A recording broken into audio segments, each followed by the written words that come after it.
Hey, what's up, guys? Little man with a big opinion here. So, another local SHTF event for some people that thankfully did not last quite as long as the Texas, snowpocalypse, whatever you want to call it. But this is another one of those scenarios of here's a pretty good reason why we should prep. The investigation is still underway on who did it, who caused it. But point of the matter is, in Moore County, North Carolina, 40,000 people were without power for about 24 hours. Matter of fact, they're still without power from the most recent updates that I have seen. They lost power at roughly 10 o'clock last night, and the county has said that they should have power by 10 o'clock tonight.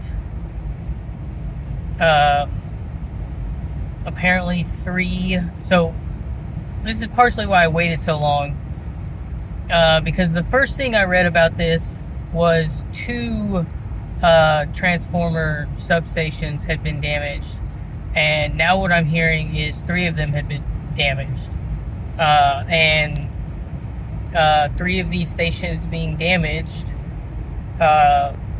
amounted to 40,500 people not having any power. It affected the entire county. What a lot of Americans don't really understand is our power system is extremely fragile. If we don't have enough production in it, that's what causes brownouts and blackouts.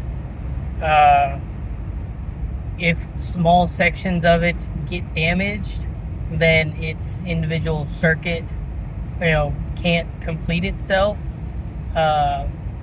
and entire areas go out.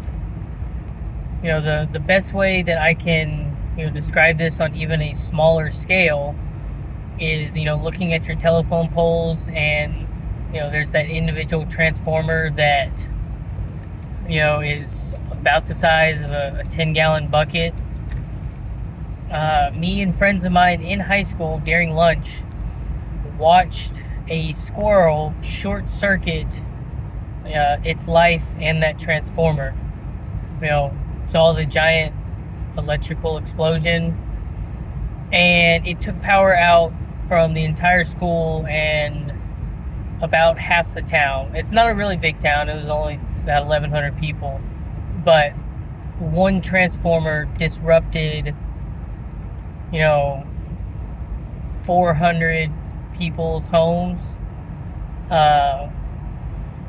and the entire school population. We ended up going home early because the city was able to have it fixed for us to go to school the next day, but it's not something that they could have just it's not like changing the oil on a vehicle. Go in, get it done, 30-minute job, you leave. Same thing works with your good old regular power grid. And that's what, Texas had to deal with almost 2 years ago now.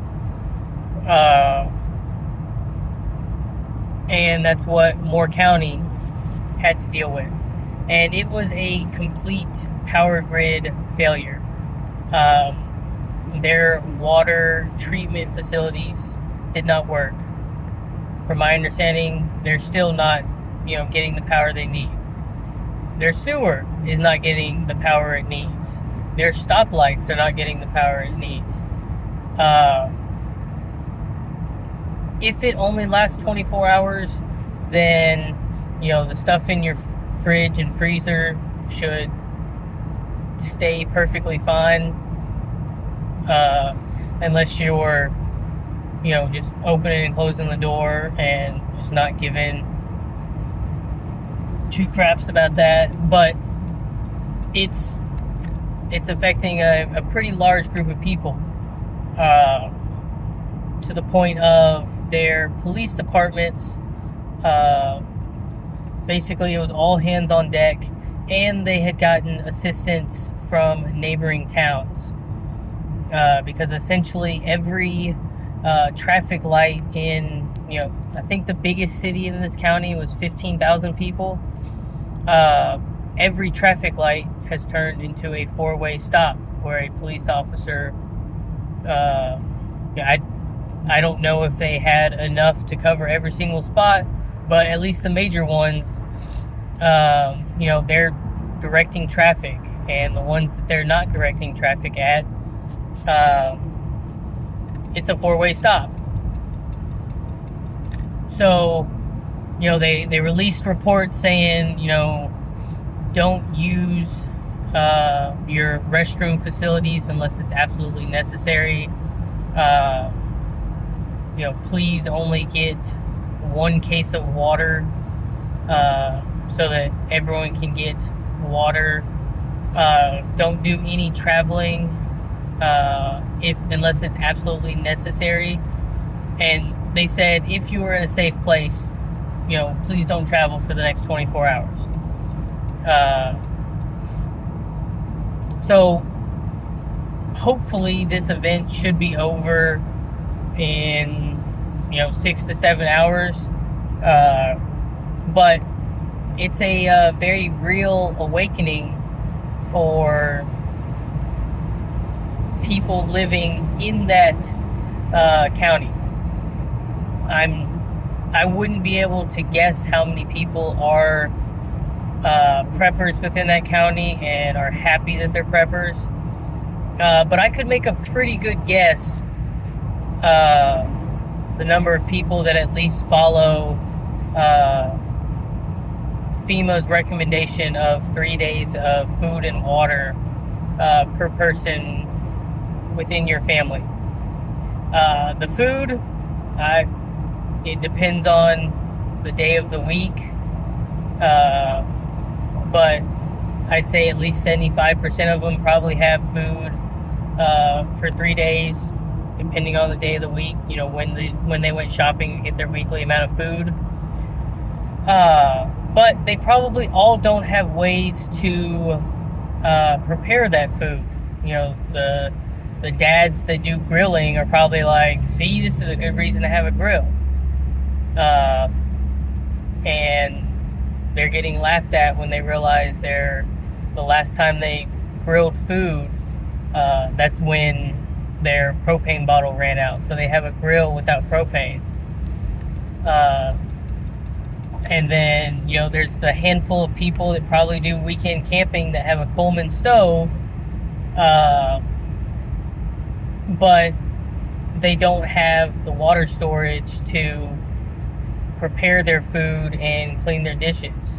And they don't have the water storage to, fill the tank on their toilet or bathe and clean themselves. And then it's been reported there have been a handful of car accidents. So, if this is only a 24-hour event, then your local hospitals and probably your local urgent cares have the fuel for their generators to deal with this situation. But at the same time, they're probably sending minor cases to the next county over, so that they aren't running at full capacity, to try to preserve that fuel in case, they have a lot of major issues. So you can see how, and from the investigation, it's believed that it was only a handful of people and, 1 to 2 vehicles and a couple of firearms. Shows you how weak and susceptible to espionage transformer systems are. One CBS article is saying, we think it's the local Christians because there's supposed to be a drag show in one of the towns. there's the who and the motive of it have not been made clear. Other people think, winter's approaching. I didn't check what the weather is going to be like in that town, but it's further north. It's December. People probably got their extra blankets out and, use that to stay warm for that night. But some people are, suspecting that there's the possibility of, Russian interference and sleeper cells. Some people have also said that it could be, eco-terrorism.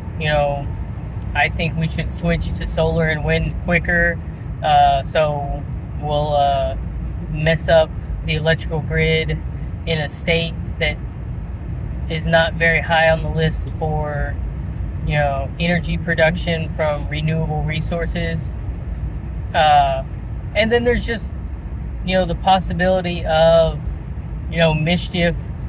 People were bored, or malice, and, they realized if we damage this, we can hurt a lot of people. There's a lot of options on what could have been the underlying cause for why these substations were damaged.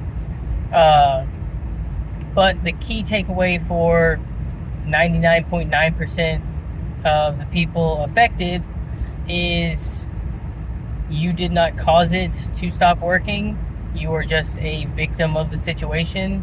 So how much has it disrupted your normal life, and how much have you put into prepping to maintain your, daily lifestyle without it inconveniencing you or making things rougher?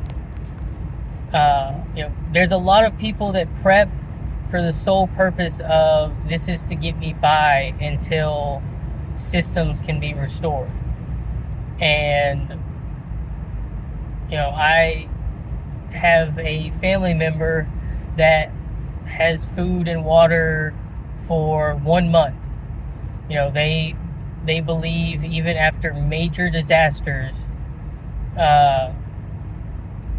they think it takes upwards of 3 weeks to get everything flowing the way it normally was before, at max. So they added 1 extra week, and that's their safety net. They've not done anything else, food, water, medical, security wise. They've got what they need for 1 month, until things go back to normal. And I can commend them, because they're probably in, a top 1% of Americans that even have a system like that. So good on you. But it's kind of like insurance. You could just have liability insurance, or you can spend the extra bucks each month and jump up to the premium insurance, and get more bang for your buck. Why stop your retirement at exactly what you're making, before you retire, and, add a little bit more, so each year, it's like you're still getting a pay raise. You're not stagnant at whatever number you're at. Might be a crappy analogy, but it works for me. So hopefully this is a wake-up call for the people in that area. Hopefully the injuries and the medical issues are kept to a minimum. And for everyone else that's not affected in that area, it doesn't take you watching your neighbor's house burn down for you to then go, I think I should have a fire extinguisher in my house. So this could happen to you in your neighborhood, It could be at a smaller scale where it's only a few blocks and a few hours, but it could be at a much larger scale where it's most of your state, and it lasts upwards of a week. It could last longer. It depends. So what would I have in place to help mitigate this? Light source for this time of the year, some sort of heating source or way to keep yourself warm. I was looking at the Mr. Buddy heater just the other day. Couldn't convince myself to purchase one because I have very good sleeping bags. Like, you've got 2 sleep systems that are rated for -15. So where I live, that is way too much, and the times that I've had to go camping, I typically have to keep it unzipped so I don't start sweating. But food is important for any of these prepping situations. Water is important for any of these prepping situations. Medical supplies, security, and those are the things to keep you alive, keep you not dead.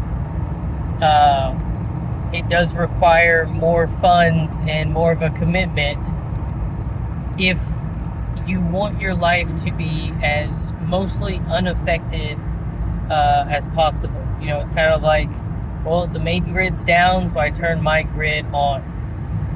And that's perfectly acceptable. Just realize to do that, you need a very hefty investment in solar or wind or a gas generator and fuel, or a propane generator, or you have a small running creek, so you made a little hydroelectric dam. Whatever the case may be, the bare minimums are food, water, shelter, security, and communications.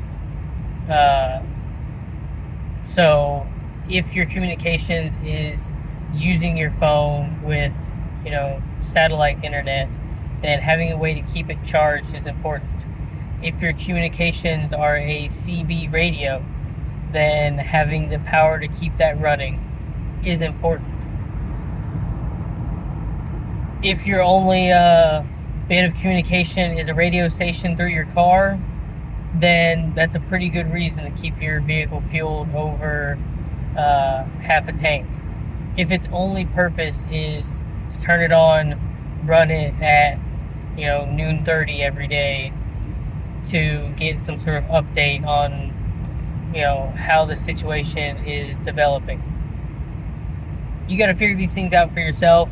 They're not the same for everywhere in the United States or the world. I'm coming back from my doctor's appointment in Corpus Christi. I live in Northeast Texas, an hour from Texarkana. There's about a 15-degree temperature difference. I'm about 45 minutes away from Victoria, Texas, and it's 81 degrees outside. At my home right now, I believe it's 68, 67. The low in Corpus tonight is in like 65, 66. The low where I live is in the 40s. The low where my aunt lives, I think, is in the teens. Upper Illinois area. North Carolina, it's probably pretty chilly over there. Arizona, Florida, the valley, South Texas is probably fairly pleasant right around now. That's why a lot of people are retired of Florida, because it has very mild winters. So your prepping strategies will change based off of your location. Your prepping strategies will also change based off of, population density location. I live in a city of 4,800 people. Pretty big upgrade from the city of 1,100, but still a very close-knit, tight community, and not a city of 100,000+ people or a city in the millions of people. And so your prepping strategies for living in a rural Texas city versus a major metropolitan area are going to be different. Just like it's going to be different if you live out in the middle of nowhere and your closest neighbor's 2+ miles away. Do you have a hand pump for the well for your property? Do you have, a small, 2-panel setup with an old deep cell, fishing boat battery that you can hook up to get water until power can be restored? These are the kind of things you need to think about. But that's all I got for you. I hope this was enlightening for people that live in that area. I hope the people that don't live in that area take this lesson that they didn't themselves have to go through to heart, and at least get the bare necessities. You spending a few $100s to, in fact, know you can take care of yourself and your family for a week feels a lot better than, man, I hope that National Guard truck shows up with MREs, or myself, my spouse, my children, my family in general is not going to eat dinner tonight.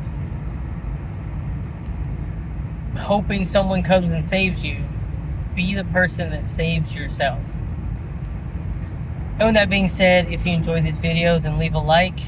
If you enjoyed what I'm doing with the channel, then please consider subscribing. And lastly, if you have a friend or family member that benefit from the discussions that we have in these videos, then share the video with them. And with that, catch you in the next one.